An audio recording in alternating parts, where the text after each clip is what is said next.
The Yanks were coming. The German High Command knew it was only a matter of time before the manpower of the American Expeditionary Force would turn the tide of the war against the Germans completely. However, the AEF was not yet ready to take on the full combat of the war, as they needed to build up their manpower and train for the trenches. If the Germans could defeat the British and the French before U.S. manpower came to bear, they might leave the Americans isolated on the continent and then be able to truly dictate terms. But 10,000 Americans were arriving in France every week. Time was of the essence.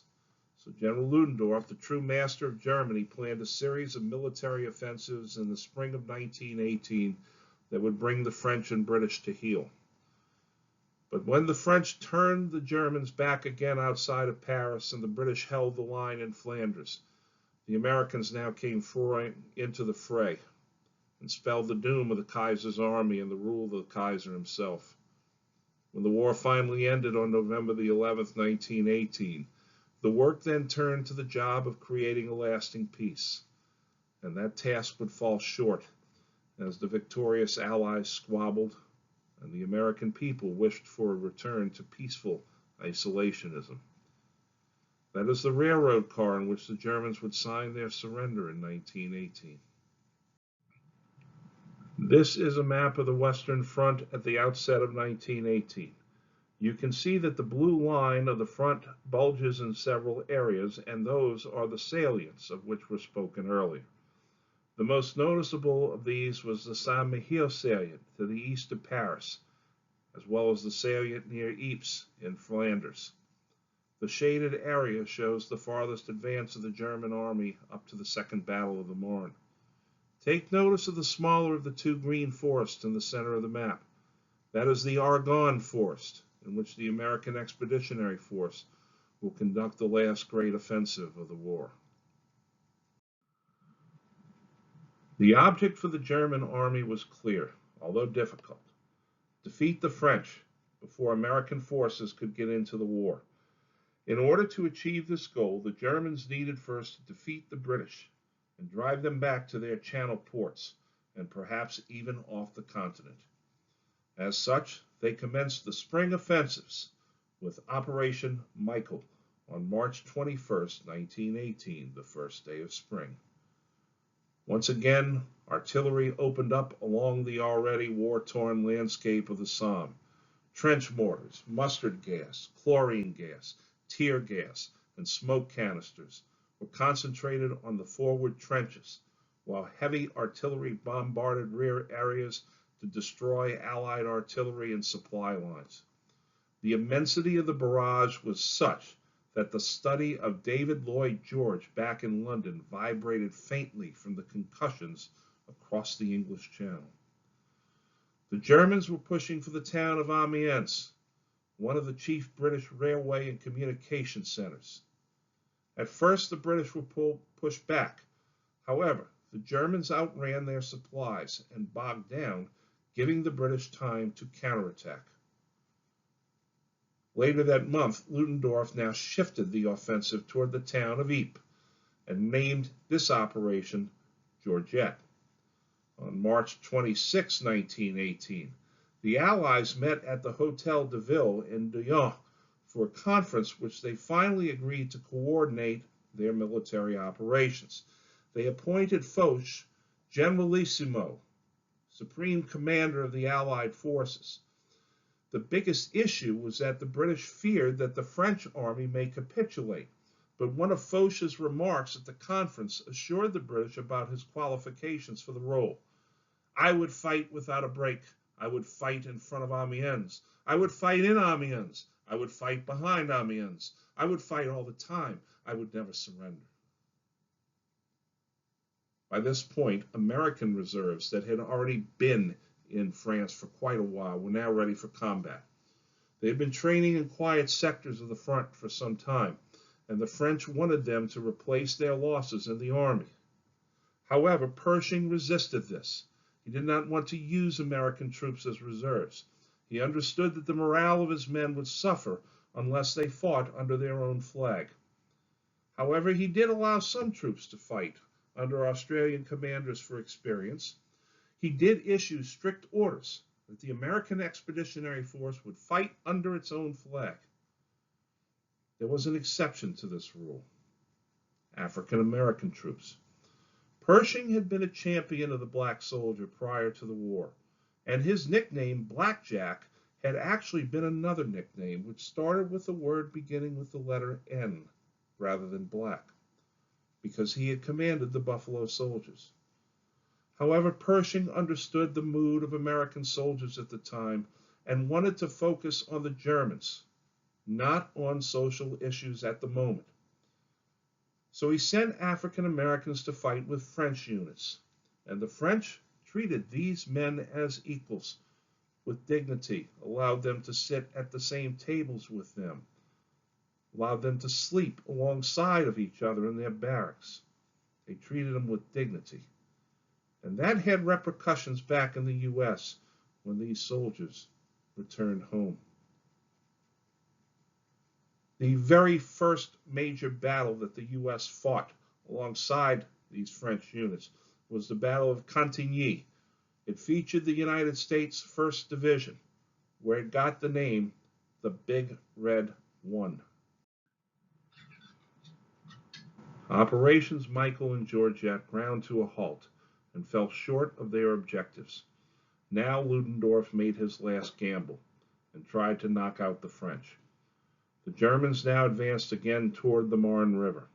They came close enough to Paris to start shelling the capital, causing a panic among its citizens. The French government once again made plans to move operations south to the town of Bordeaux.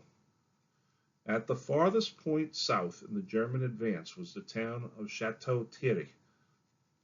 The Germans reached the town on May 31st, 1918. If they could take the town and cross the Marne at Château-Thierry, the way to Paris would be open.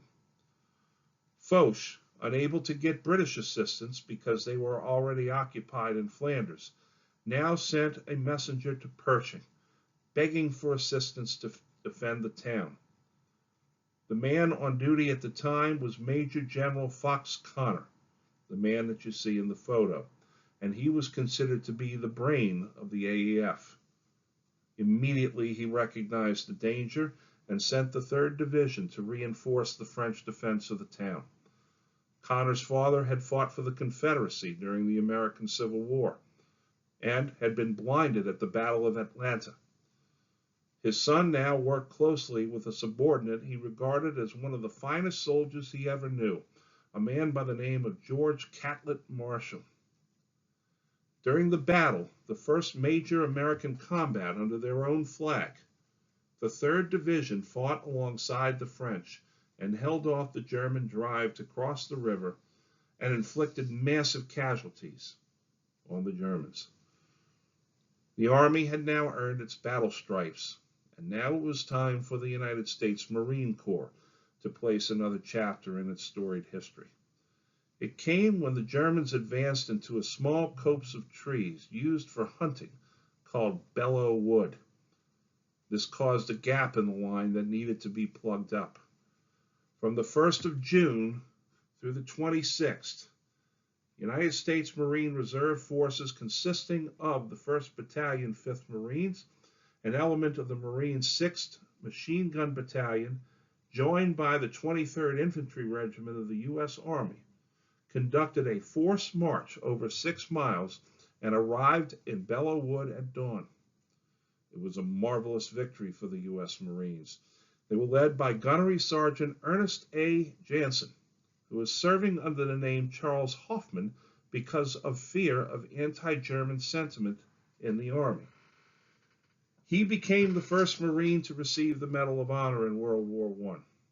The Marines charged through murderous machine gun fire and fought with such tenacity, including hand-to-hand fighting, that the Germans now gave them a nickname, Teufelhunden, which means devil dogs.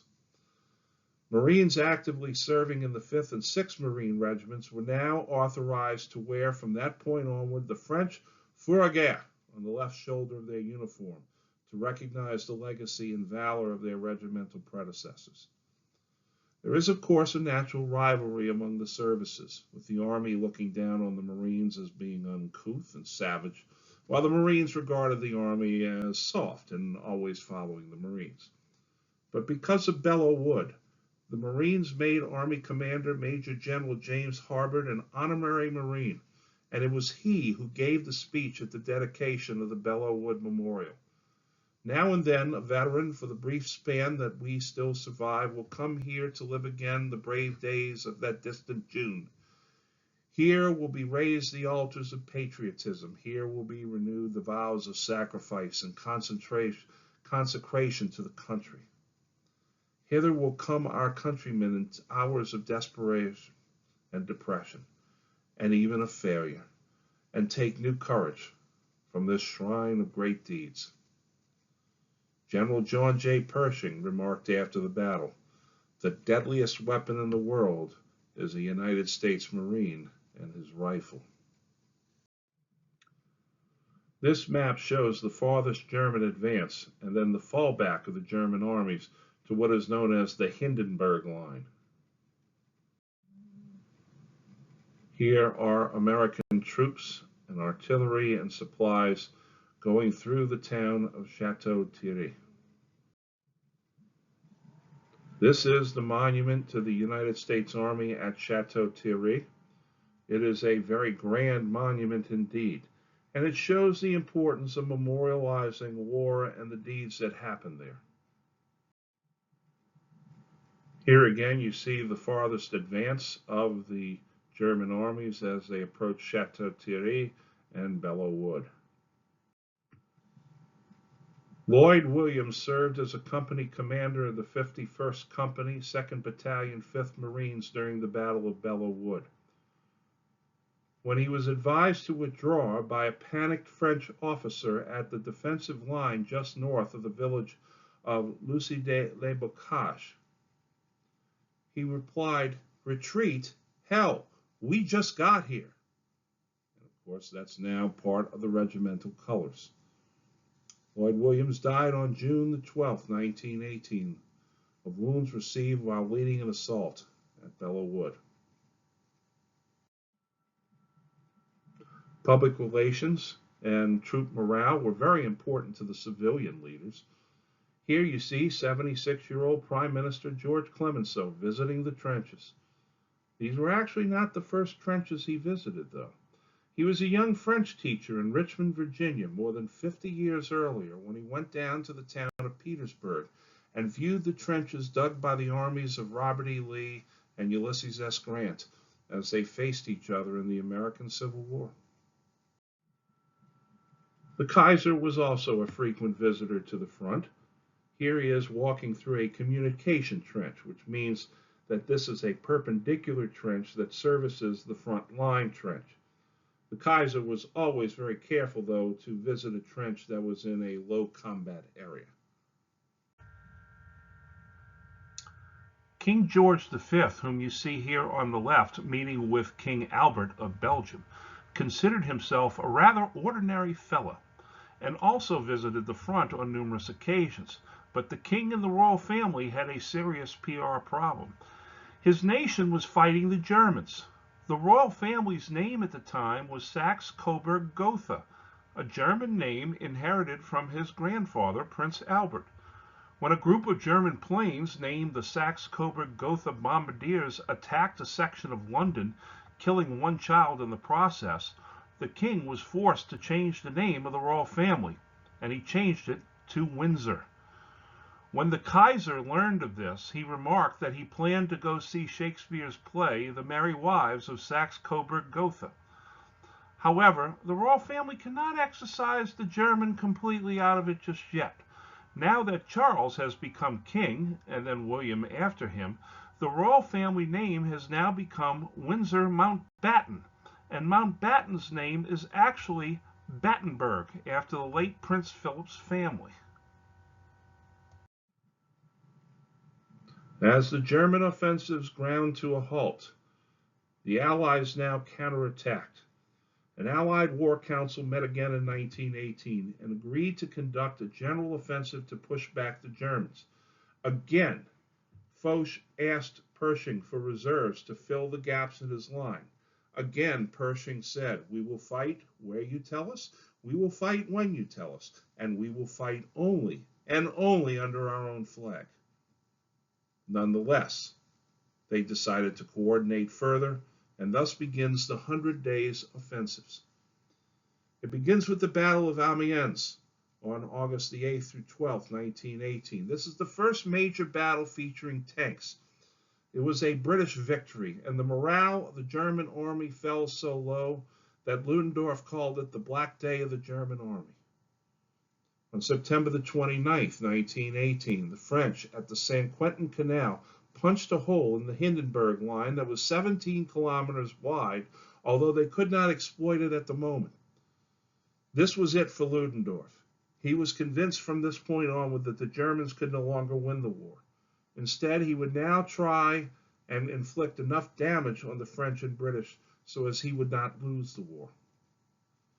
All this time, General Pershing knew that the American morale would increase if their commanders would take charge of an operation, or be allowed to take charge of an operation. The opportunity provided itself in the form of the Saint-Mihiel salient, a huge bulge in the front. The town was taken during the Verdun operation and presented major communication problems for the Allies. Thus, the first major operation under the command of Pershing and the AEF commenced, and its planner was none other than that major named George Catlett Marshall. Despite the fact that a Swiss newspaper got hold of the battle plans, published them, allowing the Germans to read the plans well in advance, the battle was an American victory because the Germans held their positions but could not counterattack, which was the bread and butter of this war. In addition, Marshall's plan was so thorough and Pershing's operational orders were so detailed that Saint-Mihiel schooled both the Allies and the Germans on how to coordinate an attack properly. Unable to counterattack, the Germans fell back. This battle also featured more than 1,400 aircraft and became the scene of some of the great dogfights, one of which would later be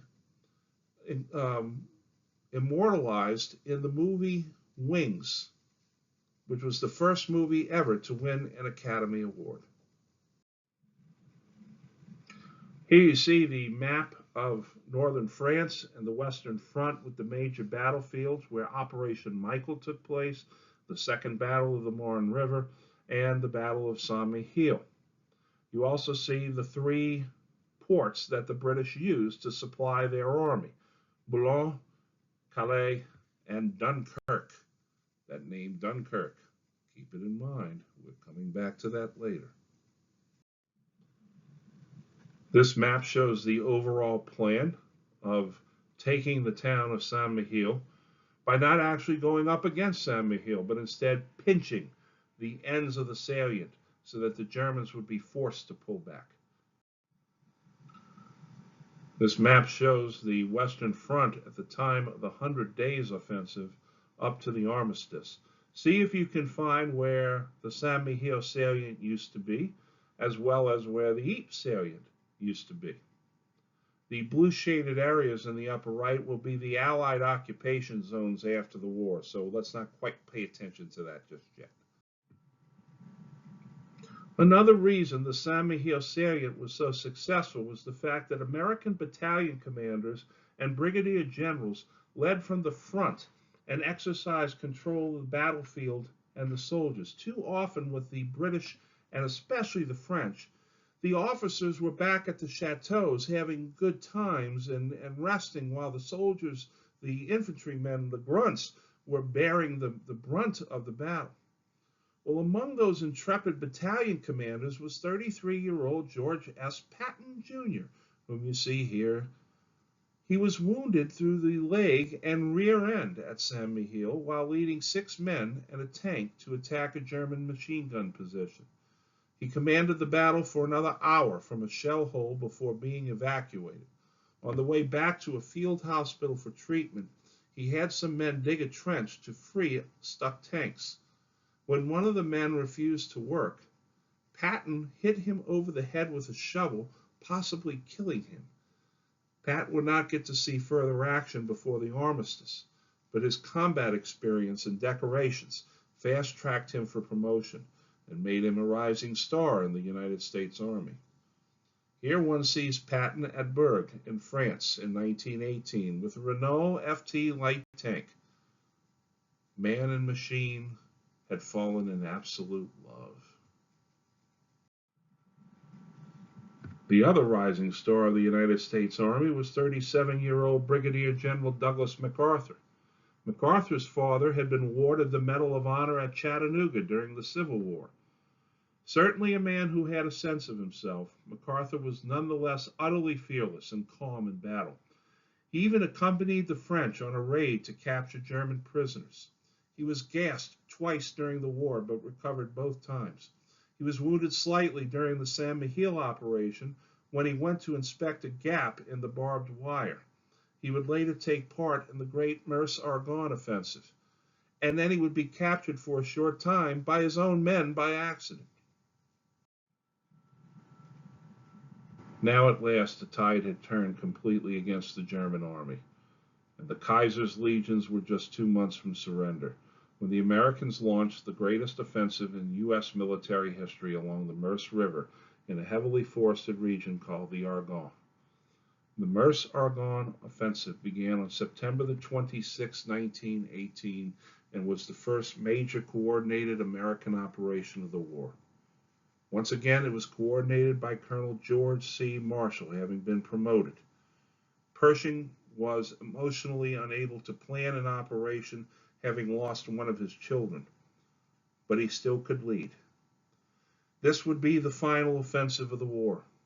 It involved a total of 1.2 million American men and resulted in 122,000 casualties, making it the second deadliest battle in all of U.S. history. More men died in the Meuse-Argonne offensive than on D-Day. The main objective of the offensive was the German railway hub in the town of Sedan. That is the same town in which Napoleon III had been captured 48 years earlier. The attack commenced with a 3-hour artillery barrage prior to the infantry assault, in which the Allies expended more ammunition than both sides managed to fire throughout the 4 years of the American Civil War. The cost was later calculated to have been $180 million, or $1 million per minute.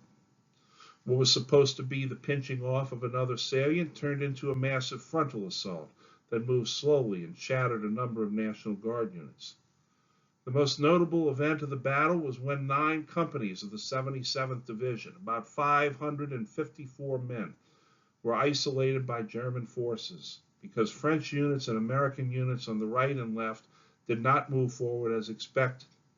For the next 6 days, the men of what was known as the Lost Battalion under the command of Major Charles W. Whittlesey suffered with no food, little water, and no communication with headquarters.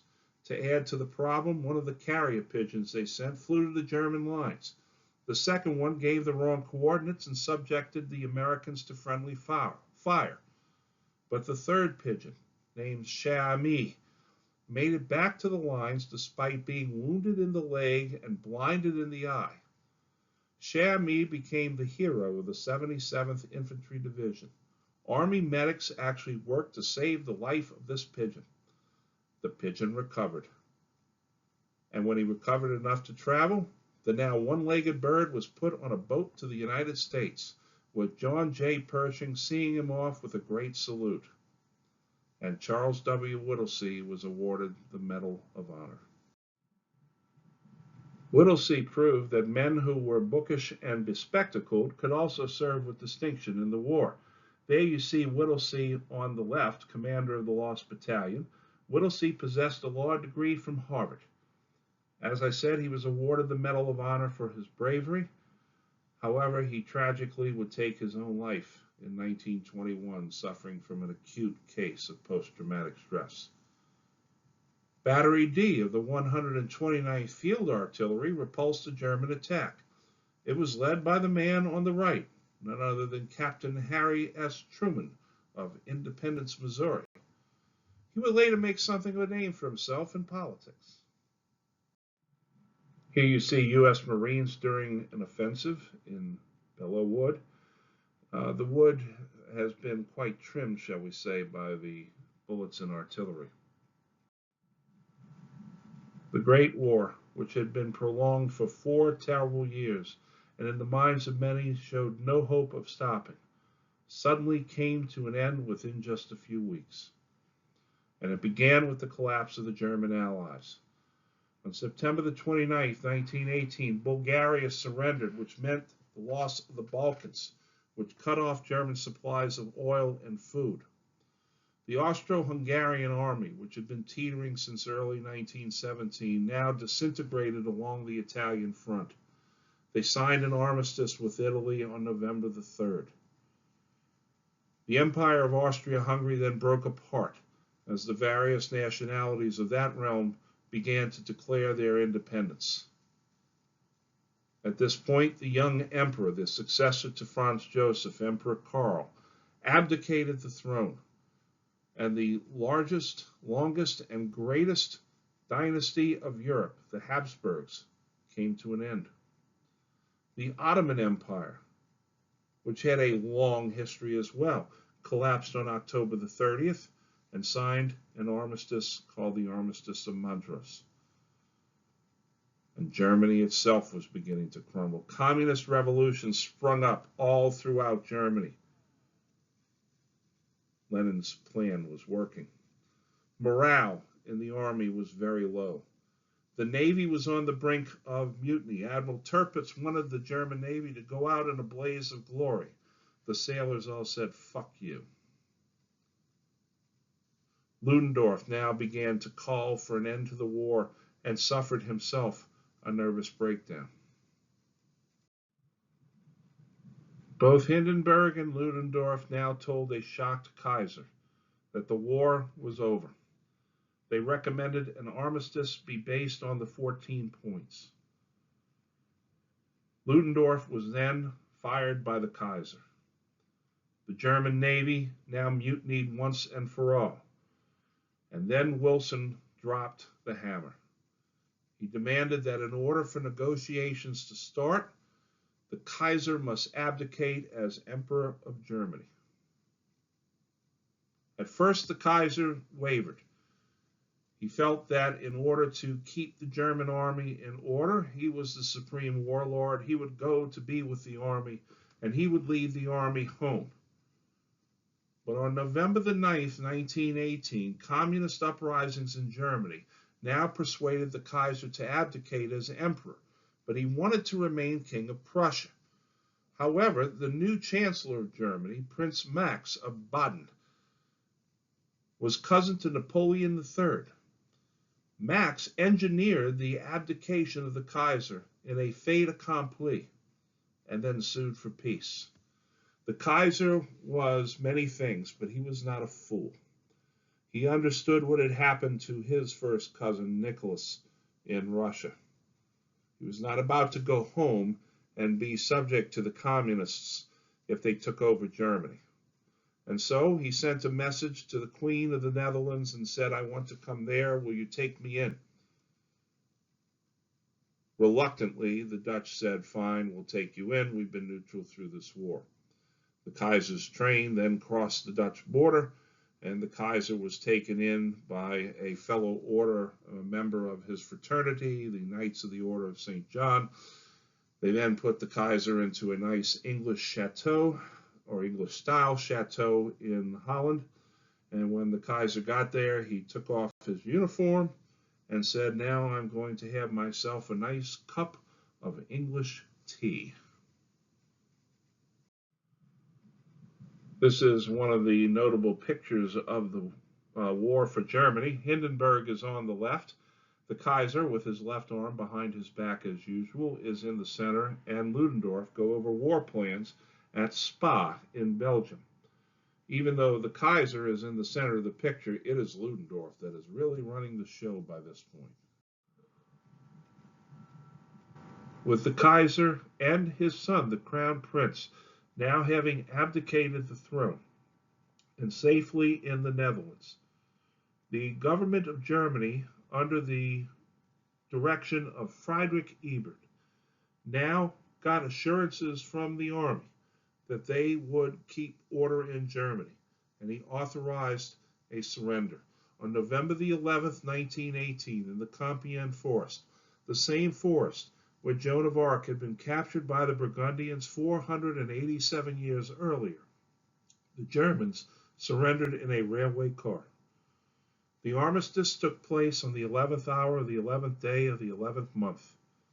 At that moment, the men came out of the trenches and embraced and cried. The German army began a long march home in very good order, with the promise to maintain order against any further revolution. As news of the surrender was broadcast, wounded soldiers at the Pacewalk Hospital in the German region of Pomerania listened in tears. One of the patients there had been blinded by mustard gas. When he learned of the surrender from a pastor, 29-year-old Lance Corporal Adolf Hitler later wrote, "When I was confined to bed, the idea came to me that I would liberate Germany, that I would make it great.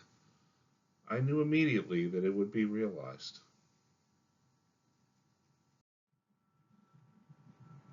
Whatever the future may have held, the Allied leaders now focused on the present. They decided to gather at Versailles, the great palace of Louis XIV, and conduct a peace conference to hammer out what they hoped would be a lasting world peace. But wars bring about bitterness for both the victors and the vanquished, and no one more than David Lloyd George encapsulated the sentiment of many British as well as French when he wanted to hang the Kaiser and squeeze the Germans until the pips squeak.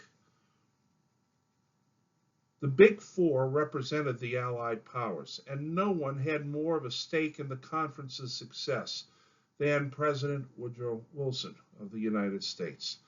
Wilson had decided to attend the peace conference himself, which was something of a breach of protocol.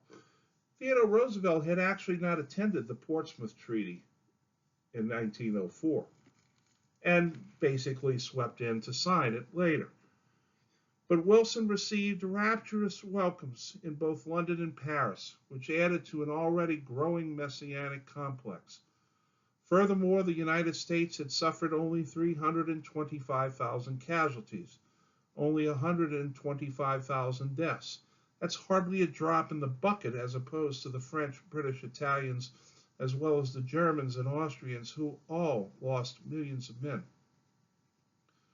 Wilson, though, was not particularly liked by the other leaders. George Clemenceau, who wanted even larger reparations than Lloyd George, was prone to, whenever negotiations reached a stalemate, of shouting at the other heads of state and storming out of the room rather than participating in further discussion. Lloyd George described his position at Versailles as being seated between Jesus Christ, describing Wilson, and Napoleon, describing Clemenceau. He would also become bogged down in trying to rebuild the war-torn countries, but he also managed to secure much of the Middle East under British control. As a matter of fact, the Treaty of Versailles drew the map of the Middle East in such a way that the country of Iraq was created. They used oil field boundaries to create the borders. Now, the Italians, remember, had come into the war on the side of the Allies after being with the Central Powers prior to that. Their premier, Vittorio Orlando, had little bargaining power because they could see right through him, and they knew that his government was very fractured. He would dramatically leave the conference and then later would be removed as prime minister. He didn't even sign the treaty, which he later carried around like a badge of honor. Clemenceau derisively nicknamed him the Weeper because he would break down and cry during negotiations whenever Italy didn't get its way. The final draft of what became known as the Treaty of Versailles laid the guilt of the war directly on Germany. Remember, Germany had not started this war, and yet the guilt of the war is on Germany. It therefore enacted massive war reparations on Germany. It initiated harsh restrictions on Germany and took a number of territories away from the old empire. including Alsace-Lorraine, parts of eastern Germany that would then be given to Poland. The German army was reduced to 100,000 men. And that was it. It was only to be a domestic force. The German Navy was told to sail to the British port of Scapa-Flow and turn their ships over to the British. The German Navy instead decided to scuttle itself, which meant they blew up all their ships. When the Germans balked at all this and threatened to restart the war, France, Britain, and the U.S. announced it would invade Germany in 24 hours.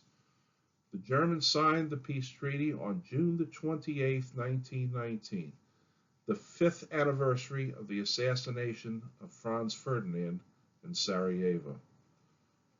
Now, when the Germans surrendered, their armies were still in Belgium and France. They marched home in good order. Hindenburg and Ludendorff then began one of the big lies that would be told for more than 2.5 decades in Germany. That it was not the army that had lost the war, but it was the communists and Jews who had stabbed Germany in the back. Then the treaty had one of its legs kicked out from under it.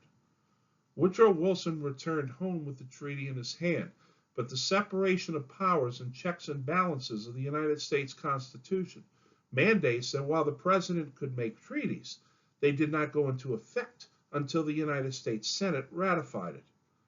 Wilson's imperious nature and inability to compromise had cost him the support of Senate Republicans and their leader, Henry Cabot Lodge, who had won control of the Senate in the 1918 midterm elections.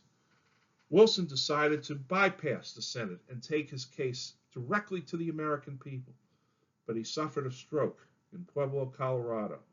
This rendered him paralyzed on one side, barely able to function.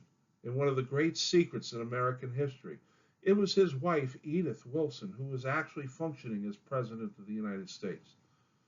When the Senate proposed amendments to the treaty, Wilson told the American people to reject it, and the U.S. would not sign a treaty with Germany until 1921.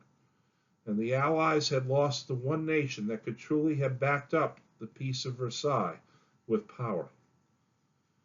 There were numerous nationalities and leaders left out of the process, as Wilson and the leaders focused mostly on Europe. The Kurds of northern Iraq and eastern Turkey were left out.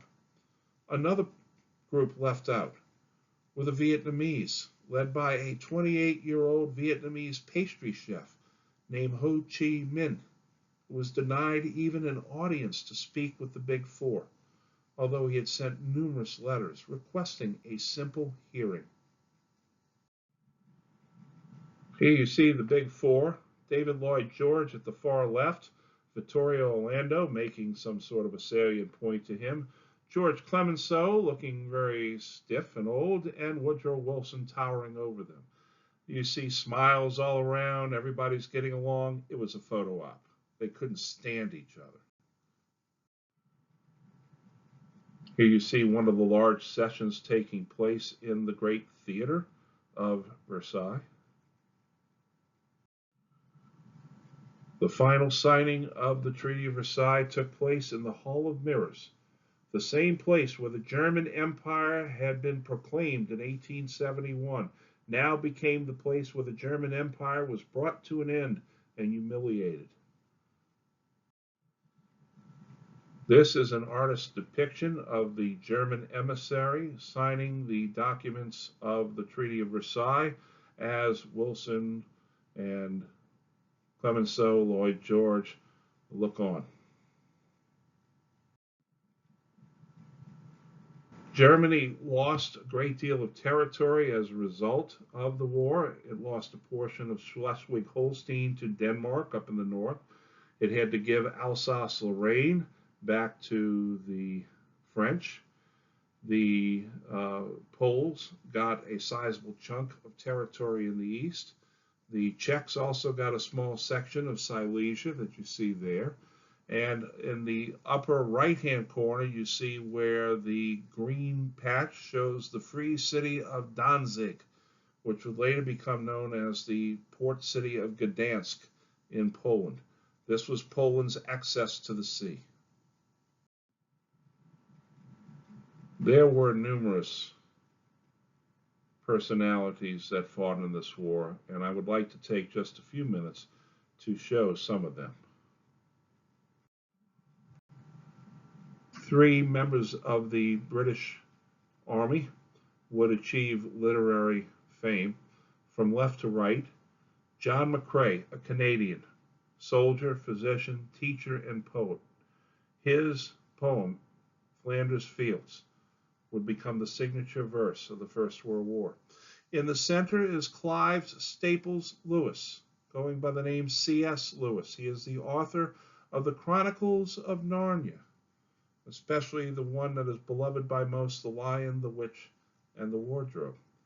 And on the far right was his good friend, John Ronald Reuel Tolkien, better known simply as J.R.R. Tolkien. He would be the author of The Hobbit and The Lord of the Rings, among many other great books and stories, and there is a wonderful movie about him, which I highly recommend. In Flanders Fields, the poppies blow, between the crosses, row on row, that mark our place, and in the sky the larks still bravely singing, fly scarce heard amidst the guns below.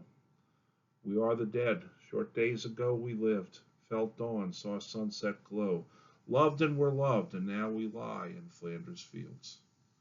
Take up our quarrel with the foe. To you from failing hands we throw the torch. Be yours to hold it high. If ye break faith with us who die, we shall not sleep, though poppies grow in Flanders Fields. John McCrae died of pneumonia on January the 28th, 1918.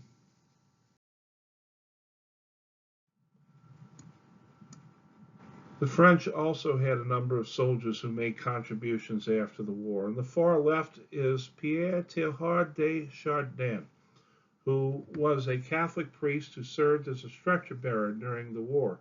He would later create a new theology for the 20th century and would be in large part considered to be the man who helped bring about the Second Vatican Council. In the center is Antoine-Marie Jean-Baptiste Roger, Comte de Saint-Exupéry. He was a French poet and an aviator. He loved to fly planes and he loved to write stories. He is best remembered for his little book, The Little Prince. And he also wrote a number of aviation writings, including Wind, Sand, and Stars, and Night Flight. He was attempting to set a record for a Paris to Saigon flight and win himself 150,000 francs when his plane crashed in the Libyan desert in 1944. And he died. On the far right is General Charles de Gaulle, who served in the First World War and then became a member of the French General Staff. He would be the only French general not to surrender to the Germans in World War II and would lead the Free French to their victory. For the Americans, on the far left is Colonel George Catlett Marshall, who would later rise in the ranks, become Chief of Staff of the United States Army, and guide the U.S. military through World War II as Franklin Roosevelt's closest advisor. He would then leave the military and serve as Secretary of State. He would use his skills there to orchestrate the greatest relief program in post-war Europe of all time, the Marshall Plan. In the center is George Patton, right after the war, and on the far right is once again Brigadier General Douglas MacArthur, who certainly had a sense of himself. Some other Americans that served. On the far left is Joyce Kilmer, an Irish American who authored the poem Trees. In the center is Sergeant Alvin York, Medal of Honor recipient. He single-handedly captured 132 Germans. He was the most decorated soldier in the history of the United States and is immortalized in the movie Sergeant York. On the far right is Major William Wild Bill Donovan. He was the commander of the Fighting 69th New York Infantry Regiment, the famous Irish regiment. Donovan performed a daring rescue under fire, and he was offered the Croix de Guerre. But he turned the award down because a Jewish soldier who had taken part in the rescue had not been awarded the honor as well. When the insult was corrected, Donovan accepted the award. Donovan, after the war, would go on and help lead the Office of Strategic Services for the U.S. government and military. It would later be changed to a new name, the CIA. Joyce Kilmer wrote Trees. I think that I shall never see a poem lovely as a tree whose hungry mouth is pressed against the earth's sweet, fleet, flowing breast. A tree that looks at God all day and lifts her leafy arms to pray. A tree that may in summer wear a nest of robins in her hair, upon whose bosom snow has lain, who intimately lives with rain. Poems are made by fools like me, but only God can make a tree. Joyce Kilmer was killed in action on July the 30th, 1918. Here you see comrades of the Bavarian Reserve Infantry Regiment 16, and seated at the far left, a little bit apart from his comrades as usual, is Adolf Hitler. He was twice awarded the Iron Cross for bravery. He was one of the types of soldiers that the men in the platoon did not like, but they respected. The Kaiser was vilified by the Allied nations as well as by his own German people, who blamed him for the failure of the war. The Treaty of Versailles had a clause in it that called for the extradition of the Kaiser so that he could face charges. The Dutch politely declined such overtures, and most of the folks in the Allied countries didn't want anything to do with it anyhow, and basically moved on from the Kaiser. The Kaiser allowed his mustache to fall down around his face, grew himself a beard as well, lived out the rest of his life as an English country gentleman, and died in 1941. He was given a full military funeral by Hitler, who despised the Kaiser like most German soldiers did, but nonetheless saw him as important.